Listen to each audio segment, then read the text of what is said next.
So, hello everyone and welcome. My name's Alex Beard and I'm the Associate Director of Alumni Career Development at William & Mary. We're glad that you could join us today for the second day of Professional Development Week. Our goal this week is to offer practical, accessible programming that supports the entire William & Mary community across career stages. Today's session, the 5 p.m. to 9 a.m. Entrepreneur, Building Side Business Without Burning Out Your Career, is designed to help you leave with a realistic and ethical roadmap for testing a side business while continuing to excel at your full-time role. Now, I'm pleased to introduce today's moderator, Graham Henshaw. Graham is the Assistant Provost for Entrepreneurship at William & Mary, where he leads initiatives to infuse entrepreneurial thinking across the university. He's also a founder of several startups and founding general partner of Extra Credit Ventures, an angel investment syndicate. He'll guide today's conversation and help surface key takeaways throughout the session. We're also excited to be joined by today's speakers. We have Chelsea Mandello, Executive M.B.A. Class of 2021. She is the founder of Troopster, a nonprofit that has supported more than 70,000 service members across 22 countries. She's a Navy veteran and a 2024 National Veteran Entrepreneur of the Year. She launched Troopster in 2015 while still on active duty. We also are joined by Maybelline Sack, Class of 2007 and M.B.A. Class of 2014. She is the co-founder and head of marketing at ADV, a fitness brand. She previously held marketing roles at Coca-Cola, Nestle, L'Oreal, and helps with health and wellness teams grow their consumer insight and creative strategy. With that, I'm happy to turn things over to Graham to get us started. Thank you. Thanks, Alex. So we're going to kick things off, and I'll frame up the session a little bit for the audience to know that we're going to think through the progress that is required and the trade-offs, treating side ventures at first as experiments and learning what it's really like. We're going to try to dispel some myths about what it's really like to start a venture while you're working at another job. And if it looks like I'm writing notes, it's because I am. I'm going to both be moderating and learning from you both because I have a side venture right now. So I look forward to learning alongside of all the folks that are in the audience as well. Some expectations for the audience. We want to involve you in this conversation. So there will be moments where you'll see a poll that will appear on the screen. I'll share that. And that's an opportunity for you to share with us what your thoughts are. And then we as a panel will be able to respond to that and kind of curate our responses based on where you all are. There is an opportunity to ask questions at the end. I encourage you to put those questions into the chat. It will be moderated, but we'll reserve time at the end for that. But do know that we're going to be engaging with you throughout today's session. Okay, so with that, we're actually going to start by polling the audience. And so you'll need a phone or you'll need a browser open on your computer, and you can scan a QR code or put a quick URL into your browser, and then you'll be able to answer the first question that I'll give you. So 1 second here.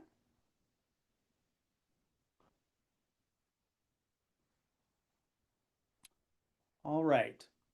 So everybody now should see on the screen a QR code on the right and our first question. So we're really curious where everybody is coming into this workshop from. So where are you in your entrepreneurial journey? There's several options there and would love for you to participate. And again, this will allow Chelsea and Maybelline to kind of tune their answers to the audience that's here today.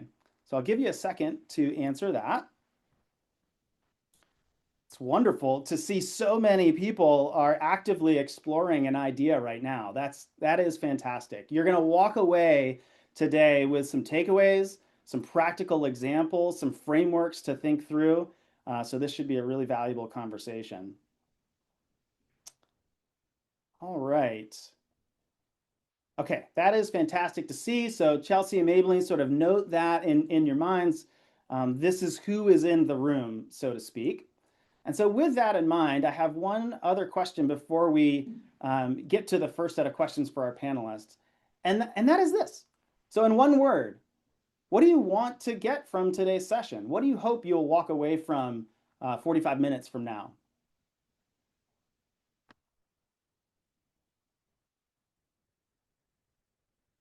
Inspiration, that's fantastic. I have the benefit of having a prior chat with Maybelline and Chelsea, so I know you're going to be inspired. I'm really excited to see that. Roadmap, I think we'll hear some of their sort of roadmaps, their journeys. Certainly, we'll hear from them both about their motivation for doing this and putting in the time to make this happen.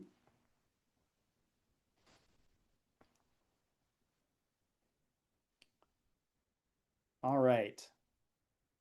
Same, I'll ask Chelsea and Maybelline just to jot that down, maybe take a screenshot. We're going to try to weave in some of these concepts as we go through our questions. And so with that, I'll leave this on the screen for a second, but I'll tee up my first question to our panelists. And Chelsea, we'll start with you, and then Maybelline, you can answer as well. But would love to just hear, what was the moment for you both where you went from an idea, we see that on the screen here, an idea to action? What was that moment that you started to put into practice some of bringing that idea to life? Yeah. Um, yeah, thanks so much, Graham. And by the way, this Mentimeter, this is the first time I've seen it in action. This is really cool. So thank you everyone for participating in that. Um, so for me, I started Troopster because of a tough deployment that I was on. It was my seventh deployment, and I saw a pretty big need for personalized care packages. And at first, it was just sketching it out in a sketchbook, working on it whenever I had time. But when it really became actionable was about a year and a half later after I had really put together the business plan. Because up till that point, it was just this fun idea. And so I had started thinking through, okay, well, who would this be for? How would it work? How would I actually get it to market? And up to that point, you're not really taking that risk. So you're just getting the experience of thinking through every possible avenue of this. How am I going to get funding? How is this going to work? Um, and then a few months later, I had this whole business plan. I had this whole action plan. There was nothing more that I could think through. And it was like, well, I guess the next step is really getting started. That's awesome. So there was a catalytic moment you mentioned of seeing the need. That seems Hmm. like the thing that sort of kicked the curiosity off, at least. Maybelline, I'm curious if any of that tracks with your story as well, in terms of like, what was that first moment to go from here's an idea to then taking action? Yeah, I would say that similar to Chelsea, there was like a period of time, but it's a bit different in the sense that ADV is a performance gear brand built for competitive tennis and pickleball players, and my co-founder and I started ADV back in 2017, and at the time he was coaching tennis full time, so it was pardon, he wasn't coaching tennis full time. He was coaching many people full time, and or he was coaching many players, and he had a lot of feedback from that. And then he was also working full time. Um, what we wanted to do was to get some quick reads and test the market and experiment. And at the time, Amazon was a great place to experiment. It was easy to get on the platform. It was easy to test some wins. And so in 2017, we started off with accessories, small accessories. And then really years passed until we started our e-commerce business in 2021. So in 2021 is when we started entering a category that we're now best known for, which are performance bags. And that's when more of like the thinking and more of the strategy started coming in. Whereas at the beginning, it just felt like a nice experiment, Yeah. and trying to validate and see how things would go. I think what's interesting about both of your stories is that, contrary to sort of the myth that follows entrepreneurship, it wasn't a light switch. It was years of experimentation, of sort of tinkering, building up kind of the case in your minds to move forward, and then doing so in an experimental way. Maybelline, I love what you just said about sort of test marketing some things and getting some wins. But one of the things that I'm taking away from this first question is that it wasn't a light switch. It wasn't fast to get from that idea to then taking action. And maybe we shouldn't expect it to be fast. Do you think that's an unfair expectation that maybe some of us might have, that, oh, I've got this idea, I want to do it like yesterday? Any thoughts on that? I think you certainly can, because there were those first few years, we tested a few products that we quickly saw weren't the right spaces for us to enter. And because of the quick feedback cycle that we were getting from Amazon, we quickly let those go. So you can certainly test. And with the number of tools that are out there right now, I implore you to test and then see. Um, and but one thing that I've learned as an entrepreneur, especially, is that with the question on like motivation, a lot of the motivation comes with confidence, and a lot of the confidence comes from doing something. And so if you test and then see and you realize, hey, that's not the direction that I'll go in, it'll actually give you a bit more momentum to keep going and explore more things. Yeah, I completely agree with Maybelline on this. You really want to test to make sure that you do have product market fit. I mean, and even if you don't have to have a background in marketing, it doesn't have to be overly professional. I mean, I stood outside of the Navy Exchange and with like a clipboard and just asked a whole bunch of people who are walking in, hey, is this something that you think you would purchase, you would be interested in?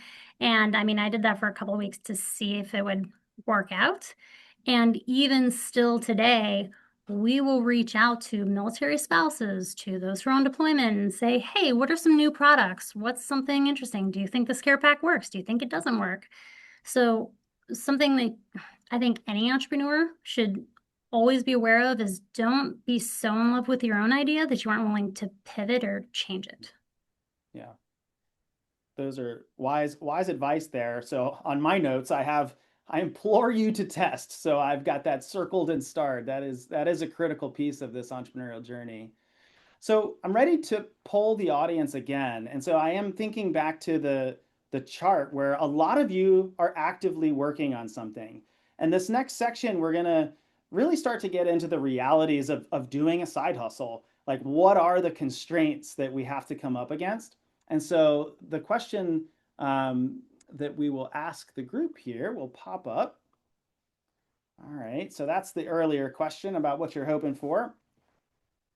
So what is your biggest constraint? So asking the audience, as you think about moving forward with the thing that you're working on, or maybe you're just kicking the tires, what is right in front of you that feels like a constraint?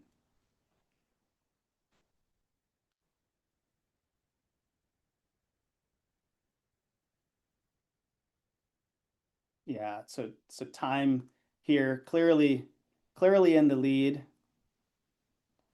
And time and energy, I think, are directly related.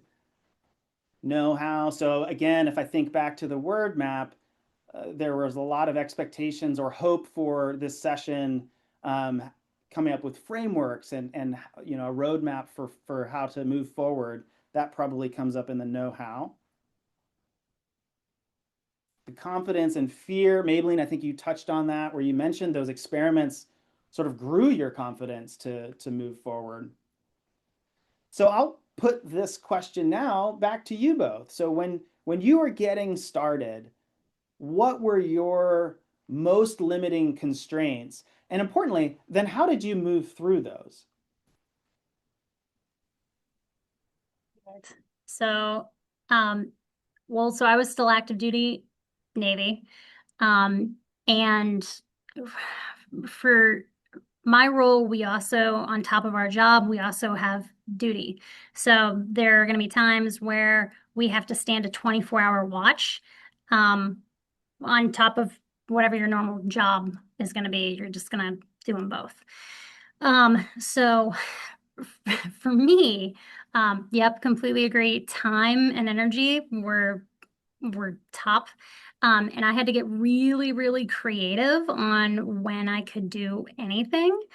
Um, and I remember trying to game plan it on like a weekend where I sat down with a piece of paper and I was like, okay, I've got to figure out how to do this, how to build in some time. And there were things that I really wanted to learn because I didn't, for the know-how, I didn't know how to do this. I didn't know how to start anything. I was reading a How To for Dummies book. And so there were the networking opportunities for lunch and these lunch and learns. And so I would wear what I thought was, business professional clothing under my uniform. And for our lunch break, I remember I'd be just driving as fast as I could to try and catch this session that was off base. And as I'm driving, I'm like deblousing and kicking off my boots. And then I'd get there and I'd try to listen and learn and take as many notes as I could. And then on my way back, I would just put everything back on. So you have to kind of really be creative with it. Um, and just let the passion of whatever venture, whatever you're wanting to go, that's going to be your driver, but you got to be creative with it. I think that's a key point, that last piece, right? That you have passion for the opportunity or the problem that your venture is solving. That can, if I understand you, that drives you to be more creative, to find the time that you need to put in to make it go forward. Mm-hmm. Cool. Very much so. Maybelline, what about you? What were some of those biggest constraints that you faced early on? And then what were the strategies that you took to get around those? Um, so for me, there wasn't so much of the changing. I love that story, by the way, Chelsea. It for us, it was more so the time difference. So our supplier, our manufacturing partner at the beginning is based in China, and so it would be very late night hours trying to stay up and connect with them, making sure that our product was where it needed to be. Shipping was in order. And then if there were any Amazon flags that we needed to respond to, making sure to do that. Um, and then later on, when we entered the category that we're most known for, so in 2021, 2022, uh, by that point, I was a parent. And so the second time constraint was making sure that I was flexing between family life and my full time and ADV. And so was trying to balance and code switch between those roles or amongst those roles. Mm-hmm. So speaking of balancing your time, and I'll stop sharing this. Um, in those early days, how many hours a week do you think you were actively putting into working on your ventures? What were you able to commit early on, sort of on a regular basis? And Maybelline or Chelsea, maybe we won't count the like driving as fast as you can from base to the other place, but I guess that time counts, right? And you're multitasking along the way. But how many hours a week do you think you were putting in to Troopster in the early days? You know, I've actually been trying to think this through, but I really don't. I mean, I don't even know. I know that I would, um, like I changed my whole sleeping schedule, Wow. so that I would get up earlier so that I could work on it. And I remember looking up if anyone has ever heard of the Superman sleep schedule, don't ever, it's not healthy for you. It's not healthy for you. But, That's but not a tip. Don't write that one down. not a tip. Don't write that one. Yeah. Yeah. Because you're like sleeping 2 hours and then you work an hour and then you sleep 2 hours. It's not good. Um, but I mean, I don't know because it varied so much. Um, but man, it's just that fire will just drive you and you'll end up spending the whole weekend, working on something. Um, So if you I can't really pinpoint an fire. hour figure, is it fair to say that it was like every spare moment that you could drum up? Absolutely. Yeah. Absolutely. I mean, while driving to work, thinking through ideas or thinking through how something was going to work or getting on a phone call or absolutely Yeah. every spare moment. Hmm. And I think, I mean, it's important to say, like, that's not sustainable forever. So, like, any thoughts on that? Like, apart from the don't write that tip down about the Superman schedule, but maybe a thought or two on the sustainability of that kind of finding every spare minute to then maybe transitioning to something that feels more doable. Yeah, I'd be curious to know if Maybelline experienced this as well, but you hit a point where you actually kind of get used to that pace. Like at Mhm. first, it's exhausting. You do this weird burnout roller coaster where you're burnout and then you're back up and then you're burnout and then you're back up. And then at some point you just relax into um, the routine and you start forcing micro breaks on yourself and you start saying, okay, I'm gonna go to the movies and I'm not gonna think about Troopster at all. Or I'm gonna go play tennis and I'm not gonna think about it. I'm gonna make it a point. And you Mhm. need those. But for me, I just kind of got into this routine naturally for it. And now I'll have people say, I don't know how you do it. Me neither, it just happened. Mhm. Interesting. Yeah. Maybelline, how do you respond to that? I think in the early days, I didn't really hit that point, but now I feel like I'm more aware, especially, and I think that many of the participants will be able to empathize, but as being high achievers at William and Mary, you're just kind of wired to go, go, go and think about different scenarios, plan, organize yourself. Um, and so there was a lot of that all the time. I do empathize with the you're kind of in this cycle of burning out and you're just accepting it and kind of pushing through and going on and you're like this is normal. Um, but what I will say is like I did have days where I'm like I'm not doing ADV unless there's customer service things that need to be managed. But it's like, I'm taking a break today. And then there are other days where I'd say, okay, I've got my energy reserves pretty at a pretty good level. And so I'm going to power through. And so I would say that you don't have to do it every day. But if your regular work week is like 40 to 50 hours, I would assume that you're adding like 20-30% more on top of that. Mhm. So with that in mind, I'm curious, like the role that other people played in your lives during that period of time. So you're putting in all of that extra time on this. Um, where do like friends and loved ones sort of factor into that picture as you're doing that? Going through those cycles, Maybelline, as you said, of like getting to burnout and coming back down. Like, where are the other people in your life at this point? They so the context on like my background. I'm the oldest in my family. I'm a first generation American, and I'm the first one to go to school here in the States. First one to earn a degree. My family is used to me just kind of hitting hard and going for things. So I don't think that this was much of a surprise.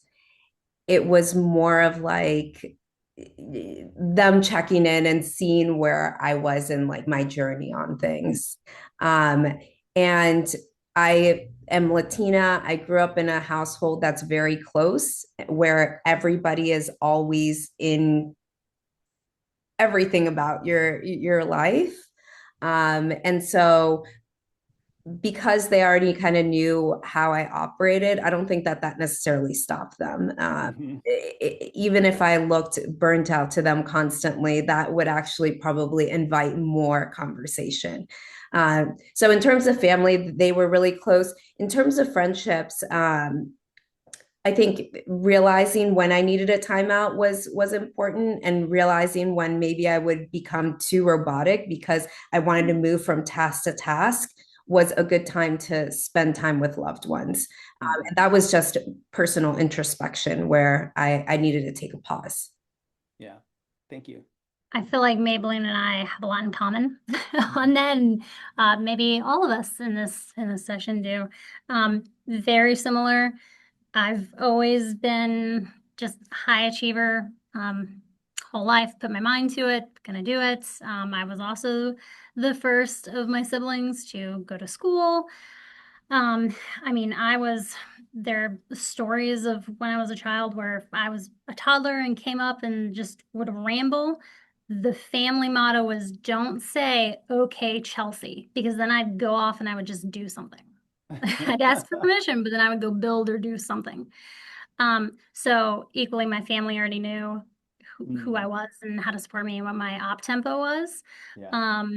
And then just as Maybelline said, had to make sure that I built in time for seeing my friends. Because you can get robotic. You can get hyper focused on the details of, okay, this has to be done. This has to be done. I'm going to do this, this, this. I'll have a shake here, maybe something here, and then I'm going to keep going. That's so fascinating. What you both are describing is at the hub, we have this toolkit, the entrepreneurial thinking toolkit, and it has skills, but it also has mindsets or like personality traits. And I think what you're both describing is that there are some personality traits that are built into you both that have enabled this journey. So it's fascinating to see that come through in this story.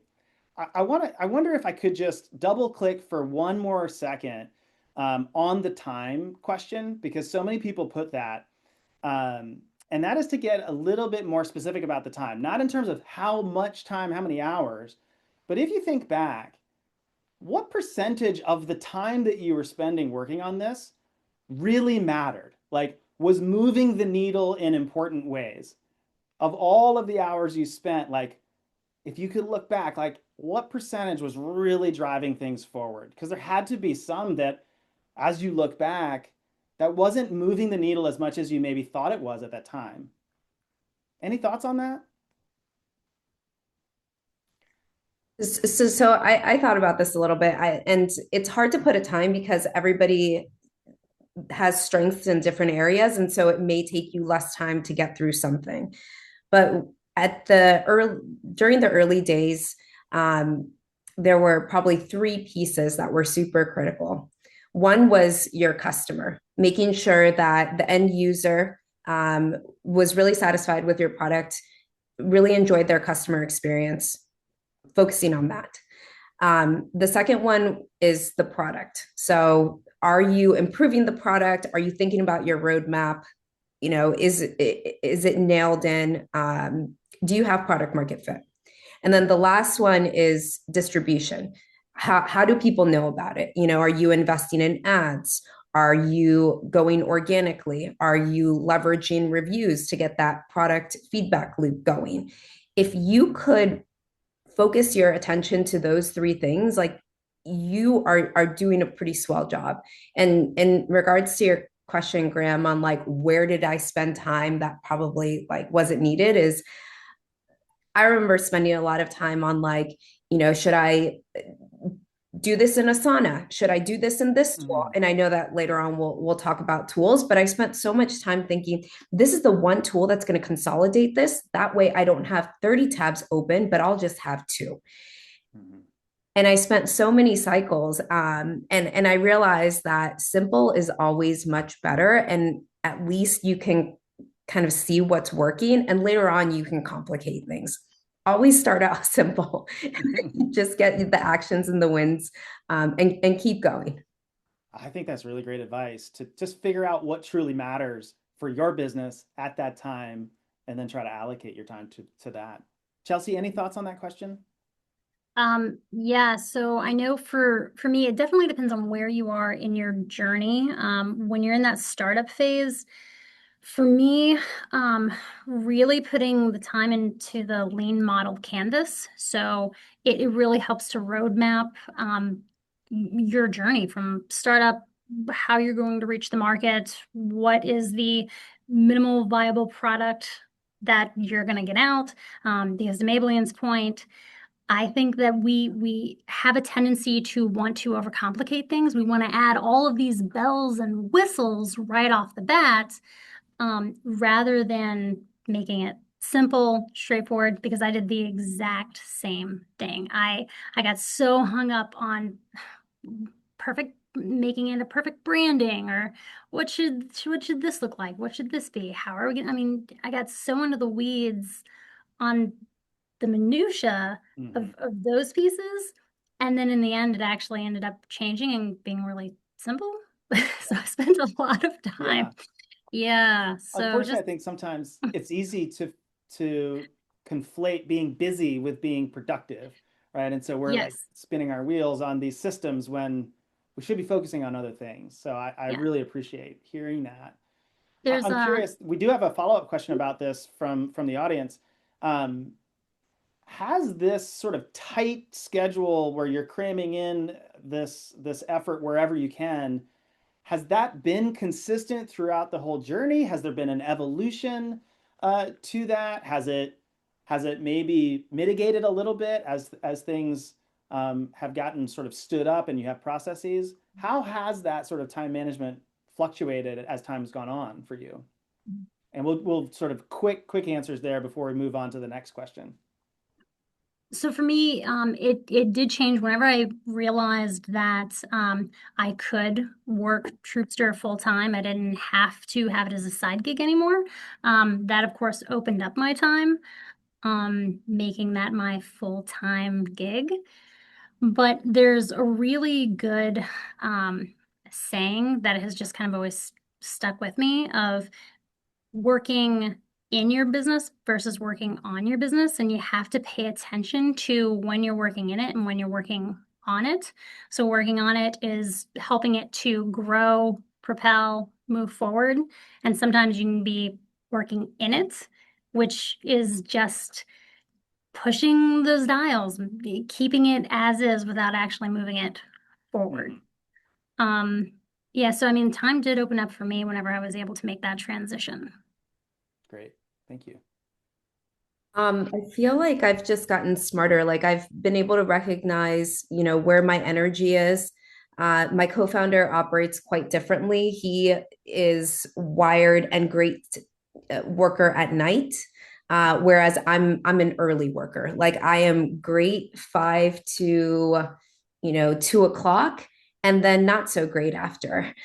So understanding where you really have that energy and that focus is important, and then dialing in on those systems that you've kind of tested in the past. So for us, like we use Trello for almost everything. It's a Kanban style tech platform, very simple, and it's helped tremendously.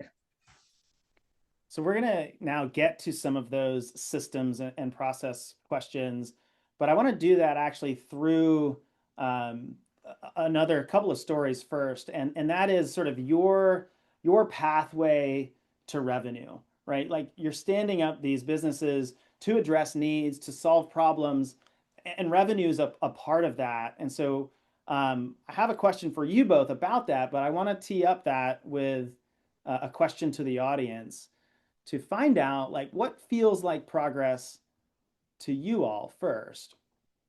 So let me pull that next slide up. So if you think about the milestones related to the venture explorations that you have, what would feel like progress to you? So take a minute and fill that out. And as those results are coming in, Chelsea and Maybelline, I'll throw out the question to you both. And that is if you could tell us that story of your first revenue, the first dollars in, like what did that feel like? What was it? And I think we've heard a little bit about what you had to do to get to that point, but can you tell us kind of that first revenue story? Yeah, so it's funny. I was actually I've got some new team members at Troopster, and I was kind of telling them this story earlier Mm, today of my very first care pack sale, and I was really excited because it was about a week and a half or so after launching, and it was a military spouse. And when I got the order, I called her. I was so happy. I said, "Thank you for coming with Troopster." And then I wanted to just ask her experience. And when I first launched Troopster, the website, by the way, does not look anything, thankfully, for what it looked like when I launched it. But initially it was just like 40 pages of individual products. And you would just pick those products and it would go into a cart and I would make the care package. And after talking with her, she said, you should make kits. You should make this a lot easier. And just have these set up. And it's so funny because it was having her as the first paying customer was a milestone in and of itself, but the milestones will always keep changing, right? You're always gonna be looking for that next milestone, and that's okay because you've got to get to that point. That's how you get to economies of scale, right? Um, but it really is all a learning journey that you have to be cognizant of. Yeah. Yeah. It's interesting. So I asked the question, like, when did you get your first revenue? And what we're seeing here is the milestone that most people are really thinking about is like when we've got that consistent revenue. And there can be some time between that first dollar in and then this notion of like consistent revenue in the door. Maybelline, I'm curious if you could illuminate for us like your first revenue story, but then connect it to what we're seeing here on this chart of then getting to that place of consistency. And maybe you can tell us like what was the distance between the two? Yeah, and I'll tell like part one, which is like the Amazon story, and then part two when we entered the category that we're most known for. So at the beginning, when we entered Amazon, um, we focused on our dampener. That was our first product, which is a small accessory that goes on tennis rackets and it prevents vibration in case there's players out there, so you don't get things like tennis elbow. Um, we got our first revenue pretty quickly because we could see in the back like what keywords weren't being bid on, and so we understood kind of the white space and the opportunity to bid against those keywords. So all the product page and everything went up. Got that first revenue probably within the first day, and then slowly started working our way up. And I think that we had that like emotional moment 6 months after when we actually hit profitability. So we were profitable within 6 months of that like initial inventory investment that we made for the products to come through. Mm-hmm.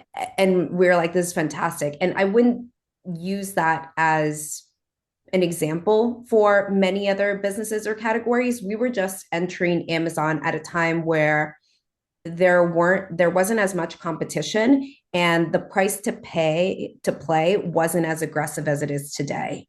Our CPC, so our costs of acquisition were rather low in comparison to what it is today. Yeah. And you could just take a look at the analytics, and also Amazon gave you a lot more customer data than you have now. Like almost no data is shared today. Fast forward to when we launched in the category that we're most known for, which are performance bags. We actually ran a Kickstarter campaign for that. Oh, wow. So we were super excited because we got our friends and family involved. We reached out to the tennis communities that we knew across Atlanta, where we had lived, California, and other places. And we made everyone aware that the campaign was coming. We hired an paid ads agency that specialized in Kickstarter to make sure to create the ads for us. By that point, since we were profitable, we were able to reinvest in the business. And it went live. And we hit our goal within the first 4 minutes of it going live. Wow. And granted, the goal wasn't like huge, but we hit our goal in the first 4 minutes. And we, at the end of our campaign, which lasted for a month, we became the campaign that was of the top 2% of in terms of amount raised on the Kickstarter platform. So we ended up raising around 200,000, which not just was the amount of money or well above the amount of money that we needed for an inventory run and to feel secure, but it helped us fuel other areas of the business too.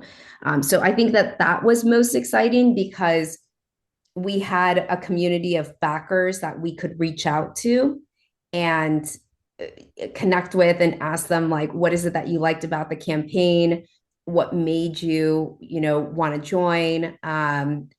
And we engaged with them throughout the month, but then also leading to when we actually ship them the product. Yeah, I think it's interesting. Kickstarter is such a valuable tool for establishing product market fit without having to actually build up the entire business. You can kind of test that theory, and if you're able to exceed your goal like you were able to do, that gives you that confidence that you're onto something. Well, I want to move on to another question that really now starts to get to some specifics. I know that people in the audience are interested about systems and routines and the tools that you all use to do what you're doing. And so again, we're going to flip to a question to the audience first, and just to get a sense of what you're looking for right now. So what would help you make the most progress on those ventures you're thinking about? There's a point here about the time, like maybe time blocking, um, experimentation, like is there a 30-day test plan you could put together? Accountability, like is there someone else that can hold you to what you say you want to do? Metrics, or maybe clarity about what we are going to build. So those are the options that you all have. I'll give you a second to answer that question.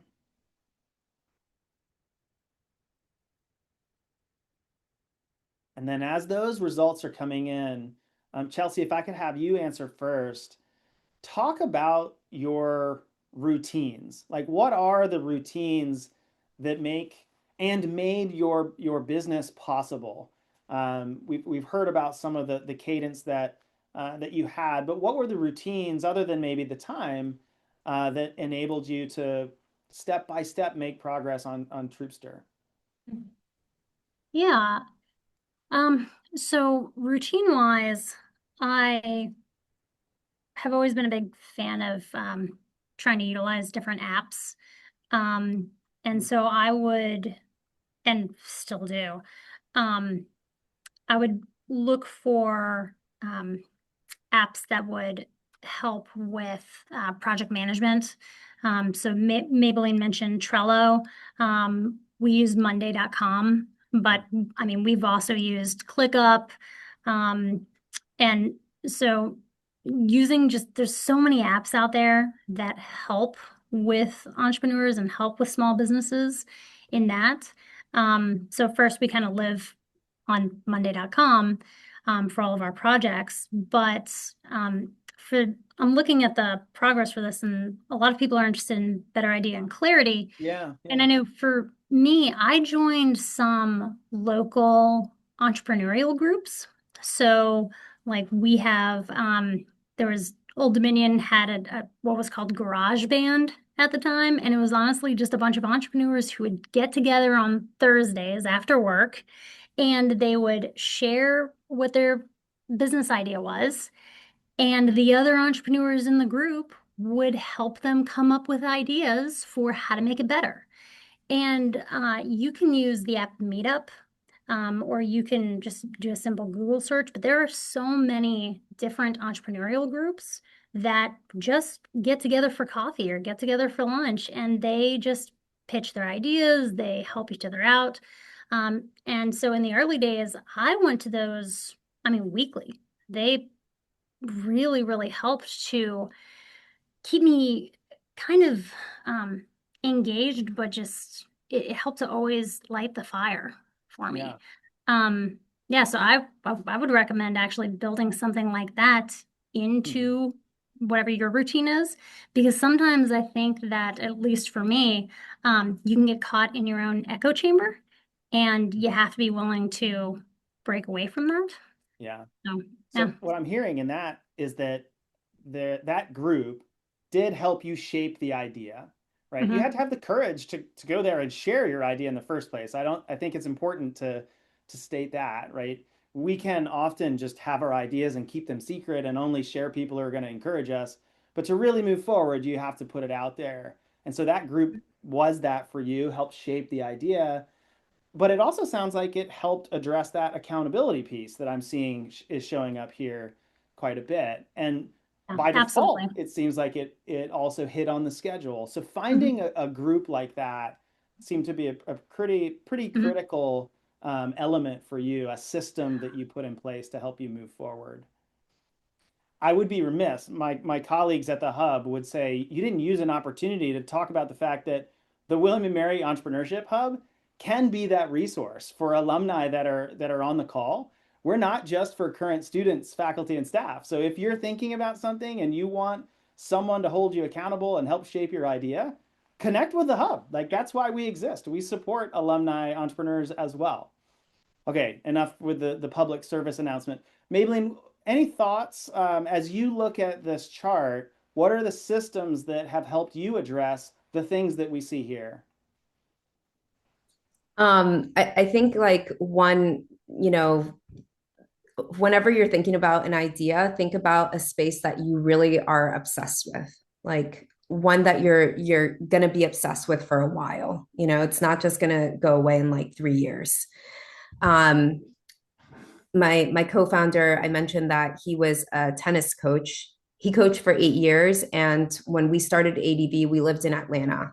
And if you've ever lived in Atlanta, you know that tennis is a huge part of the lifestyle there. You're surrounded, it's a part of your lifestyle, it's a part of your community. And so it was really great to get consistent feedback and to be able to connect with other people that were also engaged in tennis and wanted to give us feedback on what we were building. And I would say now being in the DC area and building in the CPG, consumer product goods space, in in an area that is known for consultants and government employees, I actually turned to Slack groups, and I turned to virtual communities to connect with fellow founders. So there's like a D2C, direct to consumer Slack group that I'm a part of that I can connect with other fellow founders that are building products in the fitness category. And then there are groups like Racket X that focus on tennis, pickleball, racket professionals then I can connect to. So focusing on like the specific categories. I've tried to go to some in-person networking sessions, but I realize that a lot of my peers will be talking about like cybersecurity or different agencies that they're working with, and I'll talk shop with them, but the day to day that I need to connect with, like from an entrepreneur standpoint, virtual is the way that I go, or if not, I'll travel somewhere. Mm-hmm. But you have to find like the right communities, and that takes some time to figure out. Um, okay, we're gonna transition. We're gonna do one final question, and we're actually gonna treat this kind of as a lightning round. And I want to address like some of the signals that you all have been listening to along the way that ultimately led to you both actually going full time with your ideas. So there's a series of questions that I'll ask you. I want to try to respond to them quickly so that we can then open up to Q&A from the audience. So I'm going to take this off the screen for a second. And I also want to sort of address some of the misconceptions and the myths about starting something. So first, lightning response question will be about the costs that were associated with each of your businesses. What were some costs that you just totally underestimated? Chelsea, you mentioned you had a plan, but certainly things didn't go precisely according to that plan. So what were some costs that you wish you had more precision on early on?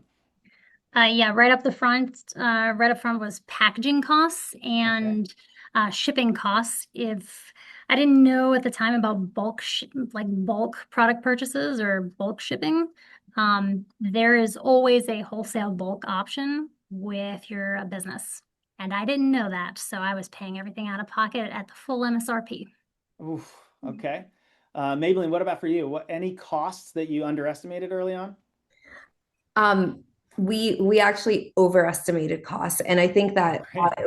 we had the benefit that my co-founder was a former founder, and so he was a second-time founder, and so applying some of those lessons from the initial company helped us, being very just thoughtful and judicious with, what could this be, helped us, and then that, of course, has helped us with tariffs and things that have come down, recently. All right. So overestimating, that's great. Okay, next question. What was the metric or the signal that you were able to see that told you both this business has real potential? What was that signal that you started to pay attention into and saw it moving in the right direction? When customers were putting more, for me, kits into their carts, and they were subscribing. So subscribing for a whole deployment. That's what Okay. it was for me. Subscriptions. Okay. Mhm. Maybelline, what about you? The signal that mattered. Um, Organic brand search. So are people looking for us without paid? And then also returning customers. Is that percentage a healthy amount, a healthy percent? Okay. I'm going to actually dip into some of the audience questions that I'm seeing because they sort of they map onto this question. So first, related to that, Maybelline, top advertising tool that you use related to, now that would be for paid, but what's the top tool that you use right now? Um, so there's many ways that I could take it, like spend. I would say that in our post-purchase survey, the top areas where customers say that they find us include YouTube, Google search, and Meta. And so that's where we invest in. So we invest, probably Google is number one. I would add Amazon to that as well, because a lot of people search, Mhm. and then Meta. Okay. Chelsea, what about for you? Are there advertising tools that are beneficial for Troopster? For us, because we are a nonprofit, we do utilize Google nonprofit ads, which are very, very different, by the way. If anyone in the audience is thinking about whether to be a nonprofit or a for-profit, there are absolutely different tools that you would use. But then outside of that, we actually go with a lot of PR. So we send out press releases, we get on the news, we try to make it really, really organic. Um, yeah, two very Uh, different answers. yeah, that's true. So I love this question that we just got from the audience. If you had to do it all over again, um, where would you choose to spend your first dollar? With hindsight, where would that first dollar go to?